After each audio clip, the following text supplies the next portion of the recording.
Fabrice Roche, je fais partie du groupe Renault au niveau de la direction marketing monde et je suis en charge de la stratégie marketing digital monde sur le lancement des produits Capture, Mégane, donc tout l'ensemble des véhicules. La campagne Capture, Renault Capture était intéressante pour nous en termes d'usage des médias sociaux. C'était une des premières campagnes où on a intégré dedans un média social à part entière. Et l'objectif était clairement de toucher une communauté qui n'était pas la nôtre.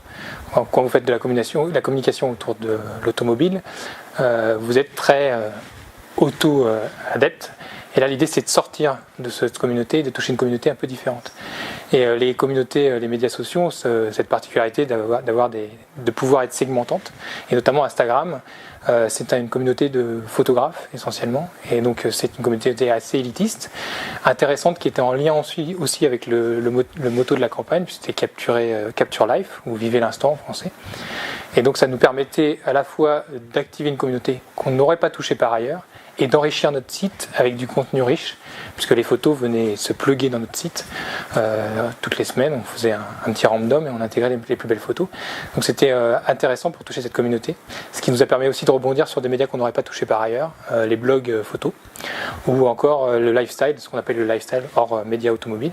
Donc c'était plutôt très intéressant et assez pertinent au final pour faire de l'awareness et toucher un public plus large que le simple consommateur automobile. Les retours sur investissement sur cette campagne-là, aujourd'hui on n'a pas encore la totalité des résultats.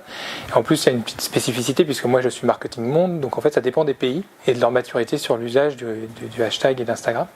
Mais ce qu'on peut dire en vue aérienne, c'est qu'on a réussi notre coup sur l'élargissement de notre cible et sur l'awareness autour du modèle Renault Capture. Ce choix d'utiliser un média social pour sortir de notre giron automobile était plutôt intelligent et a fonctionné. On ne va pas prendre la parole de la même manière sur Facebook que sur Twitter ou sur Instagram. Et donc on va dédier à chaque canal des objectifs bien précis. Donc ça c'est le contenu pur et dur.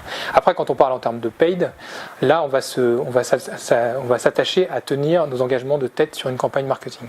Donc sur une campagne comme Capture qui était de l'awareness, l'idée c'était d'utiliser les médias sociaux pour faire le plus de visibilité possible. Donc là on va investir forcément sur des choses comme Facebook.